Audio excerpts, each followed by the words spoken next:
the mole. Okay, we've already spoken about the fact that atoms are very, very, very small. In fact, if every single person in the world was the size of an atom, the entire human race would fit on the head of a pin, and there'd be room for lots, lots, lots more. Okay, because they're small, they've got a really small mass. For example, carbon's mass for one atom is 2 by 10 to the negative 23 grams. That is that small. This is difficult to measure. It's difficult to use in calculations. But we don't need to know an element's exact mass because we can work out that mass relative to other elements. And we've already discussed relative isotopic mass, which is the mass of one atom of that isotope relative to the mass of one atom of carbon-12, which equals 12 units exactly. So relative isotopic mass, from there we can work out relative atomic mass, and from there we can work out relative formula or molecular mass. If you don't know any of this, please go back and have a look at my other videos on relative isotopic mass. They will go and explain these concepts. You need to know this stuff to continue on with this video. So scientists can count using a convenient quantity of atoms and molecules so that they can weigh stuff, so that they can work in the laboratory, and so that they can use in calculations. So it's counting using a convenient quantity, and this quantity is the mole. And all it is a counting quantity. The mole, definition: the amount of substance which contains as many elementary particles as there are atoms in precisely 12 grams of the carbon-12 isotope. Okay, that's a mouthful. Basically what that is saying is that 1 mole is equal to the number of atoms in 12 grams of carbon-12. Remember, carbon-12 is our most commonly occurring isotope, and this is why we use carbon-12. That's how we work out relative isotopic mass based on carbon-12, and here the mole is the number of atoms in 12 grams of carbon. And this is equal to a quantity which is 6.02 by 10 to the 23rd. So this is an enormously large number.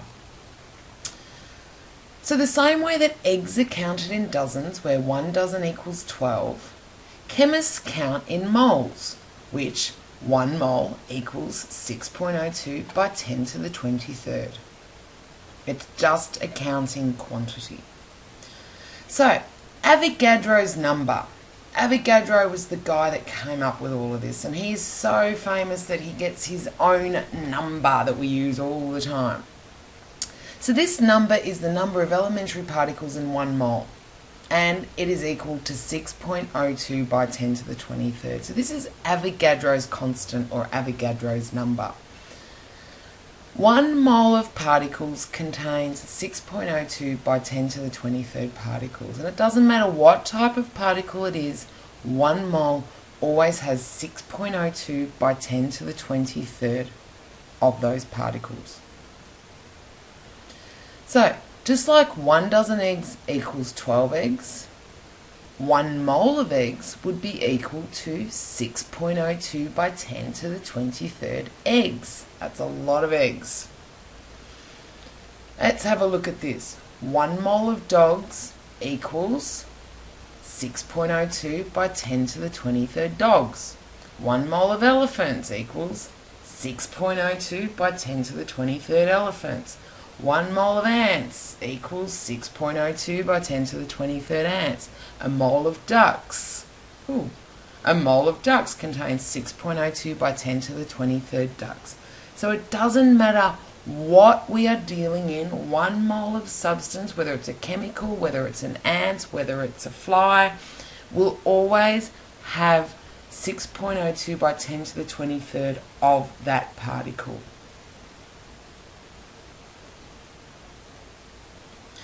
So how big is this mole? Well, here's an example that if an atom was the size of a grain of sand, 1 mole of sand grains would cover the entire land mass of Australia to a depth of 2 meters. So it's a lot of particles. 6.02 by 10 to the 23rd. 1 mole equals the number of particles, which is 6.02 by 10 to the 23rd. It is not equal to something's mass. If we have a look at a mole of elephants, which is 6.02 by 10 to the 23rd elephants, these elephants are going to weigh a lot more than a mole of ants will. There's still 6.02 by 10 to the 23rd of each of these, but a mole of elephants is going to weigh hundreds of times more than one mole of ants. And this is important in chemistry as well. When you have a mole of carbon here, 1 mole of carbon-12 equals 12 grams exactly, because this is what it's based on. 1 mole of carbon-12 equals 12 grams exactly.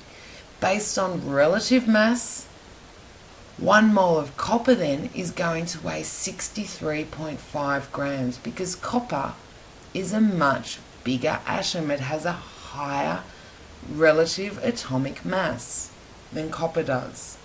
But it will still have the same number of atoms if there's 6.02 by 10 to the 23rd atoms. But remember, copper is bigger, so it will weigh more than carbon will. Here's some examples of 1 mole of several common substances. So we've got table salt. That's 1 mole of table salt particles. We've got a mole of sodium chloride, NaCl. We've got 1 mole of carbon, 1 mole of copper, and this is 1 mole of helium here in this balloon. So you can see how they're different quantities. The number of atoms in all of those, though, is the same. Here's another example. We've got a mole of mercury, a mole of zinc, a mole of silicon, aluminium, a mole of sulfur, and a mole of bromine. Again, they are different amounts by weight, but it's the same number of particles. Each one of those contains 6.02 by 10 to the 23rd atoms of those substances, but they will weigh different amounts based on their different relative atomic masses. So, how do we use this in calculations? Let's look at this side here first. If I was to give you a number of eggs, for instance 24 eggs, and ask you how many dozen there were, you would simply divide by 12 and tell me that there was 2 dozen. Or, if I was to tell you that there was 3 dozen eggs, you would multiply by 12 to let me know that there was 36 eggs. Same thing when it comes to the mole. So, if there's a number of particles here, all you need to do to tell me how many mole that is divide by 6.02 by 10 to the 23rd, which is Avogadro's constant. And that will give you the number of moles. Or in the other case, if I tell you that there are 2 or 3 moles of a substance, to find out how many particles there are, you multiply by 6.02 by 10 to the 23rd, which will tell you the number of particles. What I suggest you do at the start is just write down this egg example here, and then underneath write down the number of particles and the number of moles. You won't get confused this way. The other thing to look out for when you're working this out is the number of particles is always going to be a big number, whereas the number of moles is going to be a small number. So number of particles will be something by 10 to the 23rd or by 10 to the 22nd, whereas the number of moles is always going to be 1.2 or 0.3 or 3.6. So we can work out the number of moles of a substance, which equals the number of particles divided by 6.02 by 10 to the 23rd. So the number of particles divided by 6.02 by 10 to the 23rd will give us the number of moles of a substance. Or the other way around, the number of particles of X equals the number of mole of X times Avogadro's constant. So if I know how many mole there are and I multiply by Avogadro's constant, I'll find out the number of particles of X. Let's look at some examples. So question 18A in your booklet. How many atoms are present in 3 moles of lithium?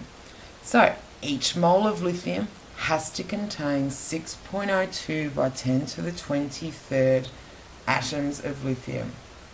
So, number of lithium atoms equals number of mole of lithium times Avogadro's constant. There's 3 times 6.02 by 10 to the 23rd. So it'll equal 1.81 by 10 to the 24th atoms. If you're talking in atoms or molecules, this is always going to be a big number with 10 to the 23rd or 10 to the 24th after it. Okay, it's going to be a massive number, and this is why we use moles. Let's have a little look at 18b. How many molecules are present in 6 moles of H2O?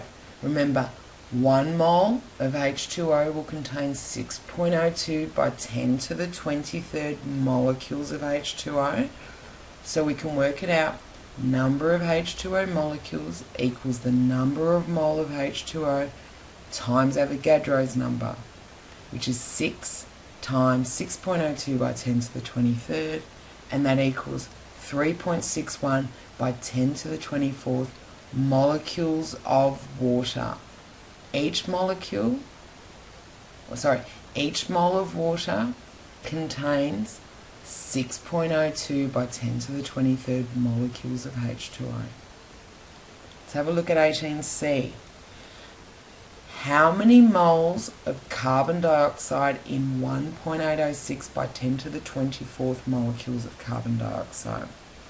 Remember, 1 mole of carbon dioxide contains 6.02 by 10 to the 23rd molecules of carbon dioxide.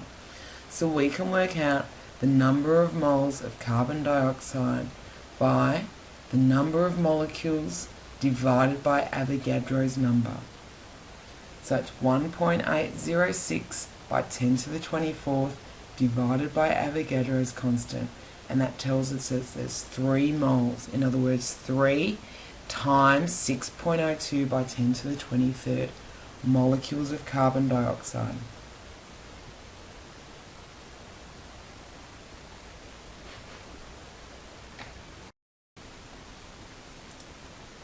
So let's have a little look at example question. How many carbon atoms are present in 5 mole of sucrose? Now, the molecule of sucrose is C12H22O11, which means that each molecule of sucrose contains 12 carbon atoms, 22 hydrogen atoms, and 11 oxygen atoms. Now we're being told that we've got 5 mole of sucrose. So let's have a look at how we do the question. So how many carbon atoms are present in 5 mole of this sucrose molecule? Each of this molecule has 12 carbon atoms. This is important to know. Let's first work out how many molecules of sucrose are present. The number of mole of sucrose times Avogadro's number,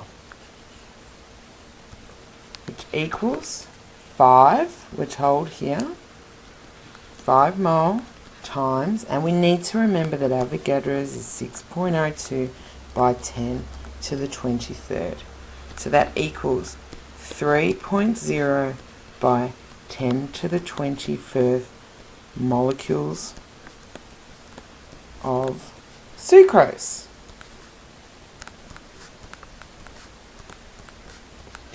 So we've got that many molecules of sucrose, and we just said at the top here that each molecule of sucrose contains 12 carbon atoms.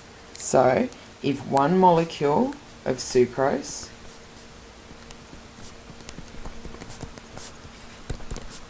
equals 12 carbon atoms, then 10 to the 24th will have to equal 12 times 3.0 by 10 to the 24th carbon atoms. There are 3.0 by 10 to the 24th molecules of sucrose. Each one contains 12 carbon atoms. So our answer is 3.6 by 10 to the 25th carbon atoms. Okay, let's have a little look at our next example, or part B of the question. This is just showing you diagrammatically what I've just done. So the number of moles of C12H22O11 multiplied by 6.02 by 10 to the 23rd will give us the number of molecules of sucrose. And then, because each molecule contains 12 carbon atoms, we multiply that by 12 to get the number of carbon atoms present. Part B of the question asks how many atoms are present altogether. Okay, we've just worked out that the number of sucrose molecules equals 3.0 by 10 to the 24th. So we've got that many molecules. We need to have a look at how many atoms are in each of those molecules. So if we add these up, the number of molecules, number of atoms equals 12 carbon. Carbon has 12. Hydrogen times 22. Oxygen times 11. So it's 11 plus 22 plus 12 atoms equals a total of 45 atoms in sucrose. Because we know that there are 3.0 by 10 to the 24th molecules, if we then multiply that by 45, we'll get the number of atoms. So, one molecule of C12H22O11 equals 45 atoms. So therefore, 3.0 by 10 to the 24th has to equal 45 times 3.0 by 10 to the 24th atoms, which equals 1.4 by 10 to the 26 atoms altogether. I'll just run through that again. 12 plus 22 plus 11 gives a total of 45 atoms in each sucrose molecule. We know that there are 3.0 by 10 to the 24th sucrose molecules, so we just need to multiply that by 45, which is what we've done here.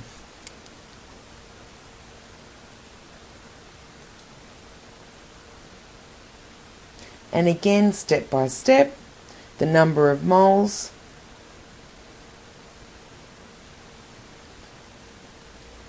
of sucrose times 6.02 by 10 to the 23rd will give us the number of molecules, and then we multiply that by 45 because each molecule contains 45 atoms, and that gives us the total number of atoms altogether. And the last step here is how many moles of carbon atoms are present altogether. We've just worked out how many carbon atoms there are. There was 3.6 by 10 to the 25th atoms in the 5 mole of sucrose. It's wanting to know how many mole. Think back to your eggs, okay? If we want to know if we've got 24 eggs and we want to know how many dozen there are, we divide by 12. So here we do the same thing. We need to divide this by Avogadro's constant. Equals number of carbon atoms divided by Avogadro's number, which equals 3.6 by 10 to the 25th divided by 6.02 by 10 to the 23rd, which equals 60 mole of carbon.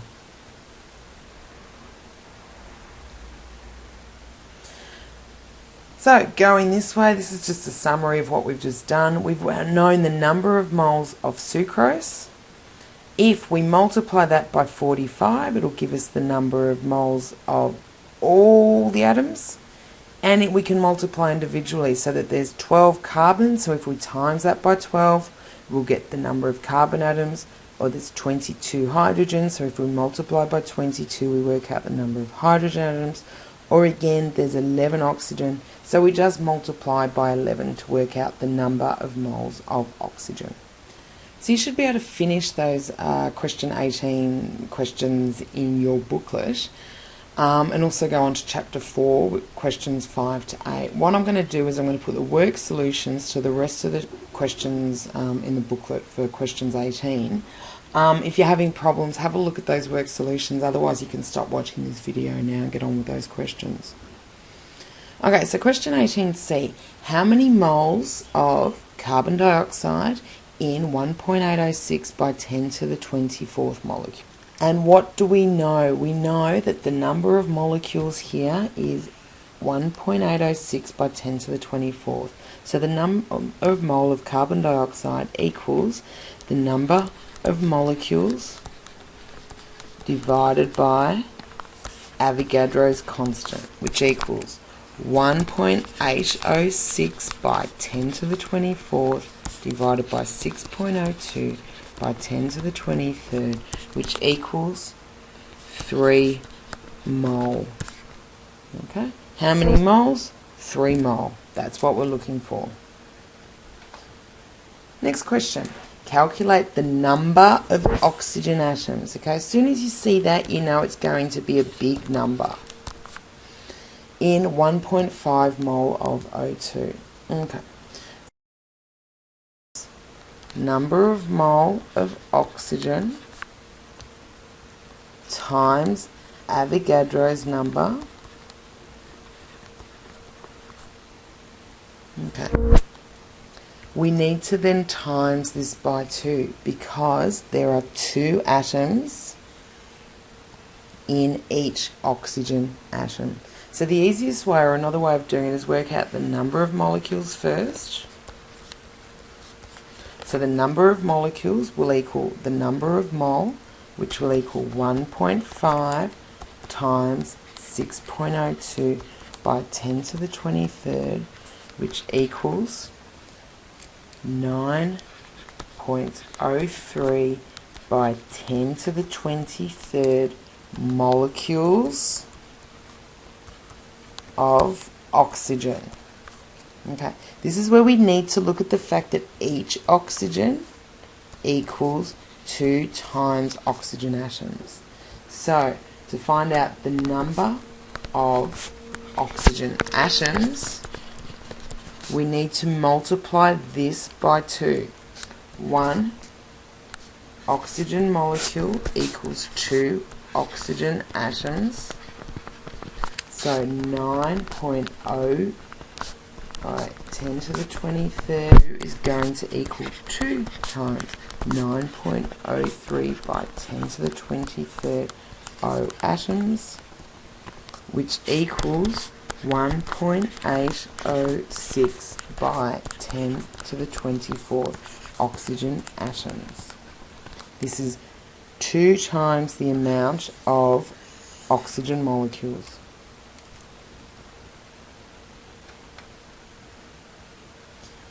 (18E). Calculate the amount in mole of carbon atoms represented by 3.01 by 10 to the 24th carbon atoms. Number of carbon atoms divided by 6.02 by 10 to the 23rd, which equals 3.01 by 10 to the 24th divided by 6.02 by 10 to the 23rd, which equals 5 mole of carbon atoms. Okay, which is what the question's asking me to find out. Calculate the amount in mole of carbon dioxide molecules represented by 3.01 by 10 to the 23rd carbon dioxide molecules. So again,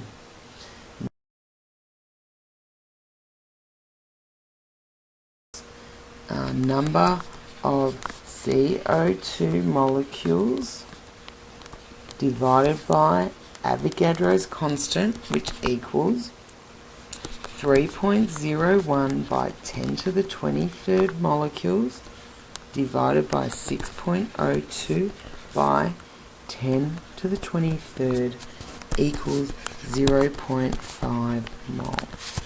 As I said, always check this number to make sure this is a small number. If you've worked out the number of mole and it is by 10 to the 23rd or 10 to the 24th, you've done something wrong. Calculate the amount in mole of oxygen atoms represented by 3.01 by 10 to the 23rd carbon dioxide. In question 18F, we worked out that this is equivalent to 0.5 mole of CO2 molecules. Okay, there's no need to have to work that out again because we've already worked that out. So, if we look at carbon dioxide, each carbon dioxide is 1 times carbon, 2 times oxygen. So, 1 CO2 equals 2 oxygen atoms. 1 mole of CO2 will equal 2 mole of oxygen atoms. So if I've only got half a mole of CO2, 0.5 mole CO2 will equal 0.5 times 2 mole, which equals 1 mole of oxygen atoms. This makes sense because 1 mole of CO2 has 2 mole, which is double, so 0.5 will be 1 mole of oxygen atoms.